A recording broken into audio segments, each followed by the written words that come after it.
بسم الله الرحمن الرحيم الحمد لله والصلاة والسلام على رسول الله. Em nome de Allah, o Clemente, o Misericordioso. Louvado seja somente Allah, o Senhor do Universo, e que a paz e as bênçãos de Allah subhanahu wa ta'ala estejam com o profeta Muhammad, com toda a sua família e com todos aqueles que seguiram a sua orientação até o dia do juízo final. Estamos falando então aqui no nosso segundo programa a respeito de como o profeta Muhammad sallallahu alaihi wasallam ensinava as pessoas, ou ensinavam os seus companheiros, ensinavam a todos. Na verdade, vamos aqui falar como o profeta Muhammad sallallahu alaihi wasallam ensinava a humanidade. No programa passado, nós vimos a importância que se tem de aprender isso e de onde que vêm essas informações. Uma vez que nós sabemos que essas informações vêm de Allah subhanahu wa ta'ala através de uma revelação que se deu através do Alcorão ou da Sunna do profeta Muhammad sallallahu alaihi wasallam, tem-se uma outra ideia a respeito da informação que vocês estão recebendo agora, né? Quando vocês sabem que isso não foi um capricho, ou uma ideia, uma filosofia nova que saiu, porque no fim das contas, se alguém pode filosofar sobre um assunto, por que eu também não posso? O que nós não podemos é competir com o profeta Muhammad sallallahu alaihi wasallam na questão da revelação de Allah subhanahu wa ta'ala. Aquilo que foi revelado, nós temos como crença de que é o melhor para todos nós. Não só como crença, mas se a gente vê bem profundo, você vai ver que é a lógica de que toda a humanidade necessita. O profeta Muhammad sallallahu alaihi wasallam, como dizia Aisha e como foi no programa passado, ele era o Alcorão sagrado caminhando, né, pelas ruas, caminhando por entre as pessoas. Então, ou seja, ele era a prática do Islã, ele era a prática do Alcorão, ele era a prática da própria Sunna de que foi revelada a ele. E, portanto, por isso ele foi ouvido. E é uma coisa que a maioria dos muçulmanos esquecem hoje em dia, ou negligenciam. Saibam, meus irmãos, que o Islã se expandiu através do bom comportamento dos seus muçulmanos. O Islã se difundiu em outras comunidades, em outras sociedades, através do comportamento, do melhor comportamento dos muçulmanos, que apresentavam o comportamento profético, né, que apresentavam o comportamento que foi revelado por Allah, apresentavam o comportamento da Sunna do profeta Muhammad sallallahu alaihi wasallam, apresentavam o comportamento do próprio profeta Muhammad sallallahu alaihi wasallam. Então é importante que tenhamos isso em mente quando pensamos em aprender como que o profeta Muhammad sallallahu alaihi wasallam ensinava as pessoas. Primeiro ponto, ensinar as pessoas, existem, na verdade, vários motivos para isso. Não só ensinar as pessoas do Islã, mas para fazer da'wah, para passar o conhecimento, para expandir essa religião, para difundir as palavras de Allah e as palavras do profeta Muhammad sallallahu alaihi wasallam. Em várias narrativas, você vê que sempre que o profeta Muhammad sallallahu alaihi wasallam, quando ele ensinava as pessoas sempre com dois objetivos em mente. Uma, adorar a Allah subhanahu wa ta'ala através da obediência aos ensinamentos do Islã. Como eu disse na aula passada, tudo aquilo que nós fazemos, né, tudo aquilo que nós fazemos nas nossas vidas, dentro ou fora das mesquitas, é adoração. É seguir o Islã, é fazer aquilo que Allah subhanahu wa ta'ala nos ensinou. Sempre que nós fazemos aquilo que Allah subhanahu wa ta'ala nos ensinou, nós temos recompensas. Allah subhanahu wa ta'ala nos dá recompensas por aquilo. Ou seja, você tem duas formas de fazer as coisas, a sua e a forma islâmica. Se você fizer da sua forma, você pode até fazer corretamente, mas não ganha recompensa sobre isso. Agora, se você faz da forma islâmica, com a intenção correta no coração, de que você vai fazer aquilo por Allah e para adorar Allah subhanahu wa ta'ala, você tem então recompensas por isso. Hoje nós vamos tratar de como o profeta Muhammad sallallahu alaihi wasallam, quando ele falava com as pessoas, ele não cansava as pessoas. Ele não declamava por horas e horas e horas e horas o mesmo assunto. Você pode ver, por exemplo, quando um filho conversa com o pai dá aquele sermão, né, como nós conhecemos, aquele sermão no filho, e que ele fica falando e falando e falando e repete, e fala de novo e repete, aquela coisa toda. Quando o filho sai, você pergunta, o que teu pai falou? Ele fala, eu nem lembro, porque tanta coisa que, na verdade, eu não consigo lembrar. Não é da sunna do profeta Muhammad sallallahu alaihi wasallam se estender muito nos seus assuntos, ou se estender muito nas suas réplicas, nas suas retóricas. É verdade que ao profeta Muhammad sallallahu alaihi wasallam, como ele mesmo diz no hadith, ele fala, "U'titu jawami' al-kalim", jawami' al-kalim, ou seja, me foi dado. Não existe uma tradução para jawami' al-kalim, mas explicando isso seria a capacidade de passar muitas ideias, de passar muitas coisas em poucas palavras. U'titu jawami' al-kalim, ou seja, com pouquíssimas palavras se passa uma mensagem bastante abrangente, bastante ampla. E a própria Aisha, radiyallahu ta'ala anha, dizia que você podia contar nos dedos as palavras que o profeta Muhammad sallallahu alaihi wasallam falava para as pessoas. Nos dedos se contavam as palavras que ele falava para as pessoas. Porque não só era uma revelação, mas eram palavras pensadas. Eram palavras escolhidas, não só para transmitir uma mensagem, mas para tocar o coração daquelas pessoas que ouviam, para tocar no coração daquelas pessoas que seguiam a esse profeta maravilhoso, que foi o profeta Muhammad sallallahu alaihi wasallam, diferente do que se diz aí na mídia, na mídia sobre o profeta Muhammad sallallahu alaihi wasallam. Foi uma das melhores pessoas que já viveram nesse mundo, e nós muçulmanos o consideramos, e ele é, independente da consideração ou não, e ele é o melhor ser humano que já andou por esse planeta depois dos anjos, né? Depois dos anjos você tem o profeta Muhammad sallallahu alaihi wasallam como a melhor pessoa que já habitou essa existência. E é ele que não se estendia muito nas suas retóricas, não se estendia muito nos seus assuntos.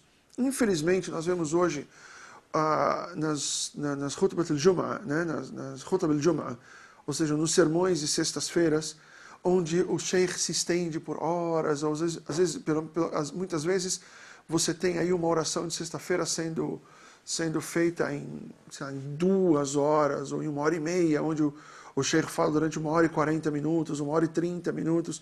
Isso tudo é contrário à sunna do profeta Muhammad sallallahu alaihi wasallam. Os sermões de sextas-feiras eram sucintos, eram curtos, era somente uma lembrança. A oração de sexta-feira ela foi feita não só para reunir os crentes, né, e para que você tenha aquele senso de união e de grupo, né, todos os muçulmanos rezando junto, todos os muçulmanos unidos na mesma direção, fazendo os mesmos movimentos, etc. Não só aquilo, mas é um dia onde uma pessoa que é mais sábia do que a maioria dos que estão ali embaixo rezando, não necessariamente um sheikh, aliás, o sheikh nem existe, né, dentro da teologia islâmica, mas isso é um outro assunto. Mas você tem a pessoa mais sábia, ou mais erudita nos assuntos islâmicos, ela sobe no mimbar, que deveria ter no máximo 3 degraus, e não 20 ou 30 ou 40 degraus como é hoje, e que também é contrário à sunna do profeta Muhammad sallallahu alaihi wasallam, e ele ia e falava durante 15 minutos, 20 minutos, 10 minutos, uma palavra curta, palavras pensadas, palavras que foram estudadas, certo? E através dessas palavras ele passava a mensagem que ele deveria passar, que é uma mensagem de lembrança. A Khutbat al-Jum'ah, ela nunca foi feita para grandes ensinamentos, para você sentar e ensinar o Kitab al-Tawhid, né, o livro do Tawhid, ou um determinado livro, ou uma mas'ala fiqhiyya, exceto quando a sociedade precisa disso. Isso é uma outra questão. Mas normalmente a Khutbat al-Jum'ah ela deve ser feita sucinta, ela deve ser feita curta, ela deve ser feita direta, com alguns ditos do profeta Muhammad sallallahu alaihi wasallam, com alguns versículos do Alcorão de Allah subhanahu wa ta'ala, e com um assunto curto e direto e claro e que toque o coração daquelas pessoas que estão a seu redor. Uma das características e uma das provas que nós temos que o profeta Muhammad sallallahu alaihi wasallam não era uma pessoa que cansava as pessoas com os seus discursos, etc. Quem trabalha com educação, quem trabalha nas escolas, sabe que as crianças têm um poder de concentração muito rápido e ao mesmo tempo muito curto, né? Se você não é dinâmico com as crianças, a criança perde a concentração, onde ela faz bagunça, onde ela sai, ela quer correr, ela quer sair, ela quer fazer outra coisa que não ficar ouvindo aquele professor chato falando na frente durante muito tempo. E numa narração que se encontra em Abu Daud, né, no livro de Hadith de Abu Daud, Sa'ib ibn Yazid disse que quando ele veio de Tabuk, da expedição de Tabuk, ele encontrou com o profeta Muhammad sallallahu alaihi wasallam em Thaniyat al-Wada'. Thaniyat al-Wada', ou seja, que era uma região ao norte de Medina e não ao sul de Medina. Ou seja, o profeta Muhammad sallallahu alaihi wasallam, quando veio de Meca, não passou por Thaniyat al-Wada', como diz a musiquinha que é ensinada por aí, etc. Mas isso aí é só um parênteses que eu abro aí. Então, Thaniyat al-Wada' ficava ao norte de Meca, como ficava Tabuk. Então, Sa'ib ibn Yazid, ele vinha de Tabuk, do norte, e passou por Thaniyat al-Wada'. Então, ele veio do norte, e continuou no norte até chegar a Medina, e chegou até Thaniyat al-Wada'. Em Thaniyat al-Wada', ele encontrou o profeta Muhammad, sallallahu alaihi wasallam, rodeado de crianças. Ou seja, em sua volta havia crianças, e as crianças estavam ali paradas, prestando atenção no profeta Muhammad, sallallahu alaihi wasallam. Isso não é um milagre do profeta Muhammad sallallahu alaihi wasallam, isso era nada mais, nada menos do que uma das provas de que o profeta Muhammad sallallahu alaihi wasallam era dinâmico ao falar. Ele não ficava muito tempo falando o mesmo assunto e era capaz de atrair a atenção até mesmo das crianças. E até numa outra versão do mesmo hadith que foi registrada pelo Imam al-Bukhari radiyallahu anhu, onde alguns companheiros do profeta Muhammad sallallahu alaihi wasallam disse: nos encontramos com o mensageiro de Allah subhanahu wa ta'ala com crianças em volta de Medina, ou seja, onde ele estava junto com crianças ao lado, à sua volta, ainda em Medina. É a mesma versão do mesmo hadith, onde Sa'ib ibn Yazid vinha então de Tabuk, passou por Thaniyat al-Wada' e viu o profeta Muhammad sallallahu alaihi wasallam. Isso é só uma variação da mesma narrativa. Num outro dito também narrado pelo Bukhari, que Allah subhanahu wa ta'ala seja satisfeito com ele, com seu trabalho, o seu enorme e magnífico trabalho chamado Sahih al-Bukhari, Salama disse que o profeta Muhammad sallallahu alaihi wasallam passou por um grupo de pessoas que praticavam o arco e flecha, né? Praticavam a arte do arco e flecha e falava: pratiquem o arco e flecha, Bani Ismail, ou seja, o povo descendente de Ismail, porque sem dúvida alguma o seu avô, o seu padre, não, o seu pai, o seu progenitor, o seu primeiro, ou seja, no caso o profeta Ismail, era um excelente arqueiro. Ele era muito bom no arco e flecha. Nesse hadith ele reúne várias coisas, né? Num pequeno hadith ele afirma que os árabes são descendentes de Ismael, né? De Ismail, filho de Abraão, alayhi salam, ou alayhima as-salam, que a paz e a bênção de Allah subhanahu wa ta'ala estejam com o profeta Abraão, com o profeta Ismael e com o nosso profeta Muhammad sallallahu alaihi wasallam. Então ele mostra que o profeta Ismael é o pai dos árabes, né, o pai racial, no caso, ou étnico dos árabes, e ele nos conta a característica desse profeta, que ele era um excelente arqueiro, e além de tudo ele incentiva as pessoas, incentiva aqueles árabes a praticarem o arco e flecha, porque é da característica dos seus próprios pais.